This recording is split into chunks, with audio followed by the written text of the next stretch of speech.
Adobe Premiere Pro is an awesome video editing application, but it does have its limits when it comes down to visual effects or animations. Normally we would use After Effects for that, but seriously, we don't care. Let's find out how to make this epic logo animation right inside Premiere Pro.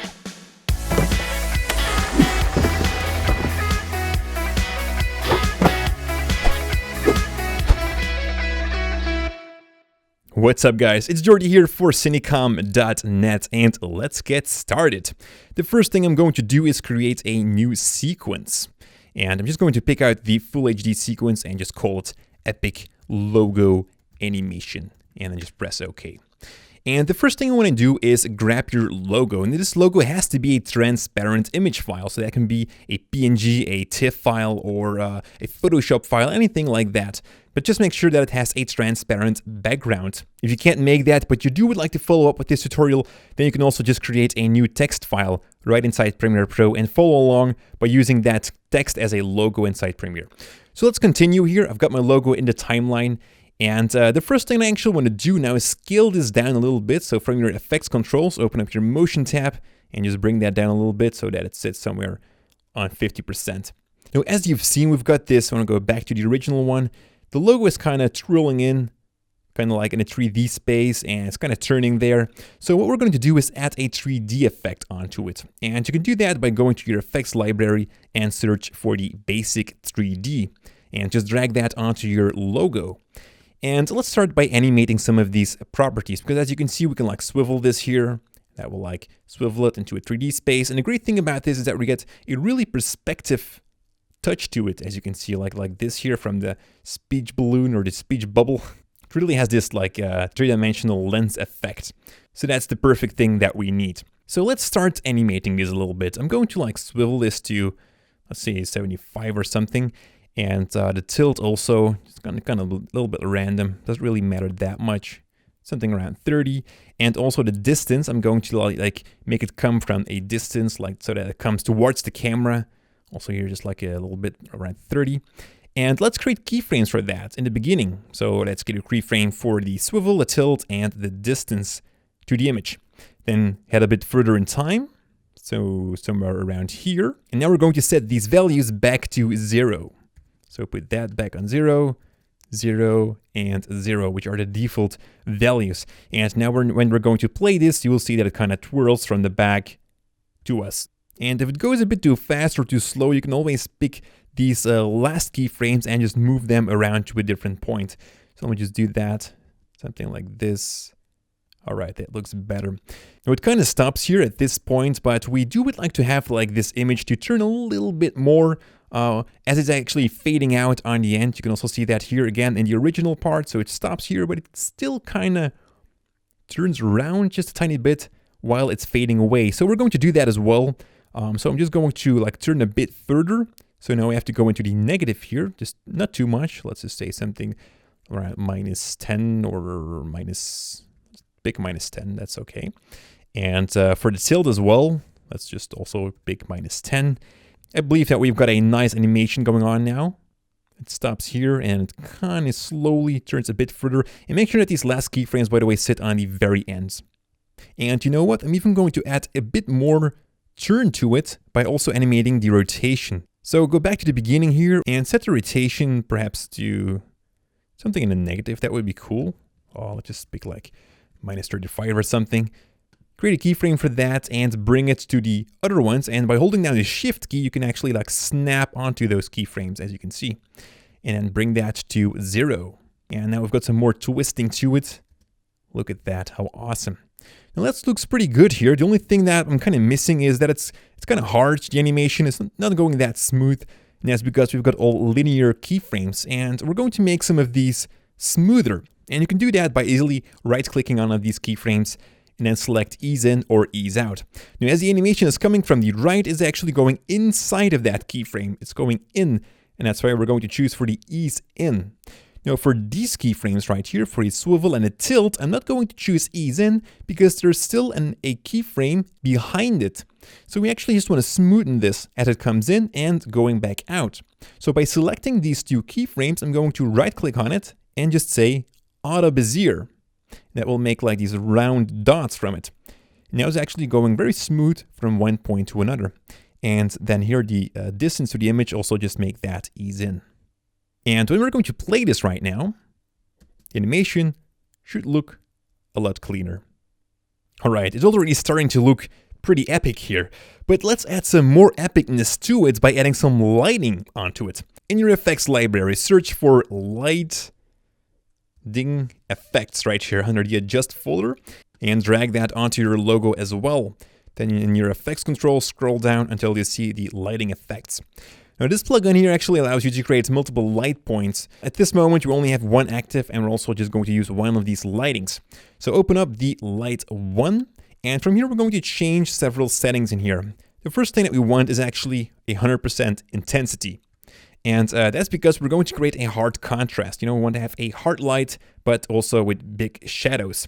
And the shadows, well, we can create that with the focus. Just set that on 0 all the way down, and already now you will see kind of a little bit more shadows here, but we can make it even more or even better. And we can do that by just scrolling down. We've got some general settings here, and one of them is the ambient intensity. Also just bring that down to 0. And now we are really going to have those shadows as we need, as you can see. Now there's one last thing that we want to do, and that is change the area of the light. So just increase the cone, or whatever this is called, like that. You can also just grab that in the middle here and perhaps reposition it. Try to look for a nice spot so that the logo is kind of coming in from the darkness and some nice light is shining onto it as it turns back to darkness. And to add some more darkness onto it in the beginning and the ending, we're also going to add a dissolve to it. You can also keyframe the opacity, but I believe the easiest way is to just select your layer and press Ctrl D, which is a shortcut that I've set for my default transition. You can also just go into your effects library and search for transitions dissolve right here, the cross dissolve. And this will actually just like fade it out, and that's exactly what we need. And we already have a pretty nice animation now, as you can see, where the logo is kind of twirling in, and perhaps like the twist is a bit too much here, but that's okay. We love the twist. Let's add some more lighting effects onto it. From the example, you see that we have this very nice lens flare going on here, and kind of flickers as it's going through the logo. Pretty nice. So let's also create that. For that, I will go back to my project panel because I'm going to create a new kind of layer. Go to your new item menu and select the adjustment layer from here. Then just press OK. And that will add a new layer into your project file, which we are going to add below the logo. So move your logo layer 1 channel to above, and then just drag your adjustment layer beneath that. And on that adjustment layer, we're going to add the lens flare effect. So just search that for lens flare right there, generate, drag it onto it, and you probably won't be able to see anything right now. And that's because an adjustment layer acts on a layer below it. And since there isn't any layer below, we need to add something below that. So go back to your project panel, click on a new item, and from here you can actually select a black video or also a color matte if you like. So both are pretty much the same, but you are going to need a black background. So I'm just going to choose for the black video, press OK. It's in my project panel now, and I'm going to move these 2 layers now, one up, and below that I will add my black video. And now you will see that my adjustment layer will work because it's doing the adjustment on the black video layer. And now let's start with animating the path of that lens flare. Go back to the beginning somewhere and just select the lens flare effect, because that will allow us to actually grab that lens flare and move it to a different position. And I'm going to set it somewhere just below the logo. And I'm going to create a keyframe for the flare center. Then just move your playhead to somewhere right here and move that center to a different spot, and make sure that it's really crossing your logo, and try to see how it kind of passes your logo. If you have lots of gaps in your logo, that is great, because that will allow us to make more of these flashes, as you will also see right here. Like once that the flare is behind the logo, we don't see much, but as it comes out from the back, it kind of flashes into the lens, and that is creating that nice lens flare. But it was also kind of flashing here first because it was just a little bit behind it. It was on the edge, and right here it's being covered by the logo, and then suddenly flash. So that's the thing that we want to do here. If you have more gaps in your logo, to definitely make use of that. Now perhaps you might want to change the path a bit. just select your effect, grab any of these points here and just move them to a different spot. But always make sure that you either select the beginning or the ending point. Something like this would pretty much do it. So it's going over the edge now. Here it's not at 100% intensity, but here it will be. Right after it comes behind from the logo, and that will like hurt your eyes or something. You will have to blink a couple of times looking at how awesome that logo is. So let's animate the Deflator Brightness now. Let's start from the beginning, and at the beginning it's just 0. So just make that 0, create a keyframe for that, and let's go further in time. Just look at this little cross right here so that you know where the flare is at. And it's slowly fading in right here, but not too much, because at this point where it actually reaches the logo, it's going to dim again. So let's just put this right here on, let's say 50% or something. And I'm going to move a bit further now. As it's now being covered by the logo, I'm actually going to make this 0, because seriously, we have to be realistic here. A light that's behind an object, well, we can't see that light. So just go a little bit further here. We got a little gap of our logo, of our speech balloon, and we're going to make a new keyframe for that. And go a little bit further here and make that 20 or something. As it's beeping just a tiny bit. Looking nice. And just a little bit further in time again. And right here, it's again behind this little spike here. So we just bring that back to 0. And now we're going to make the big flash.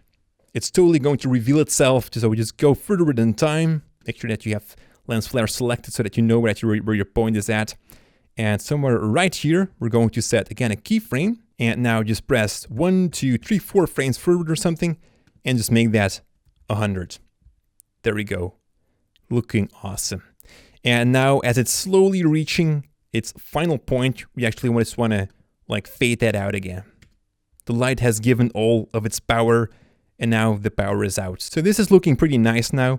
As we're playing it, it flashes pretty nice, so that's awesome.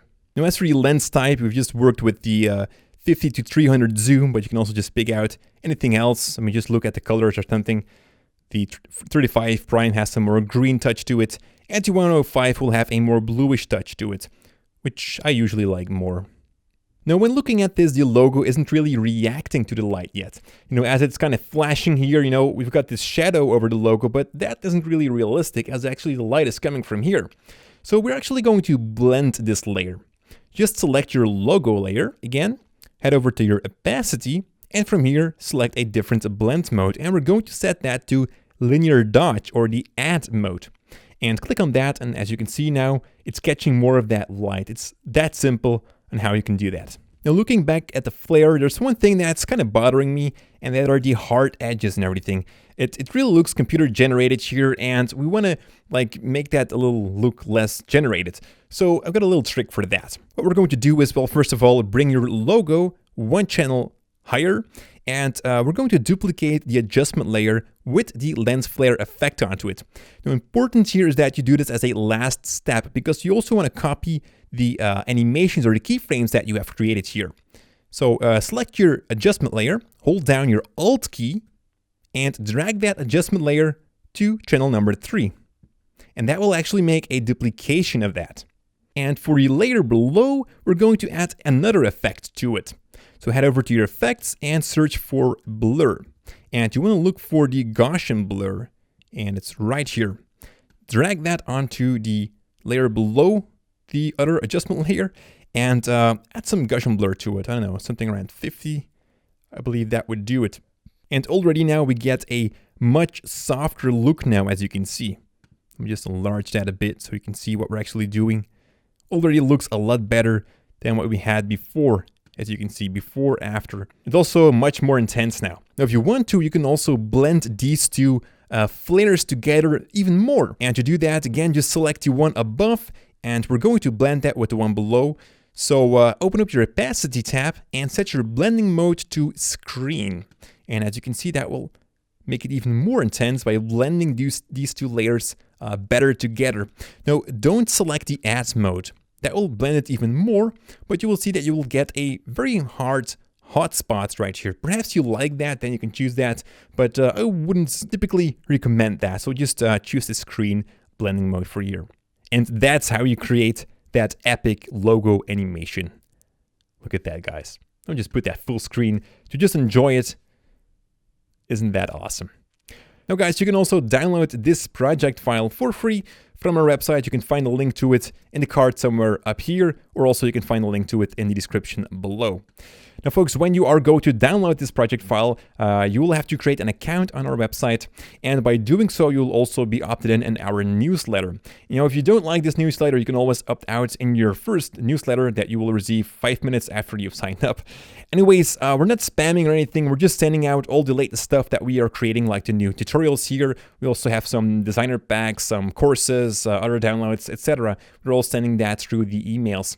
And we have some trouble though by getting through the spam box, so definitely check your spam inbox and make sure to drag our email into your inbox, your normal inbox, and also add the hello@Cinecom.net to your contacts list. You know, that would help us a lot to get through that spam box. I mean, the spam filters are for some reason not too friendly with us, even though we are not spamming. I must say that if you want to opt out, you can do so at any time. We're not selling your email address, we're not doing anything of that illegal stuff. Now we're just using it for ourselves to keep you guys updated with all the latest stuff that we are doing here at Cinecom.net. So thank you so much for watching. If you want to check out more of our videos, then definitely check out our channel here on YouTube. And as always, stay creative.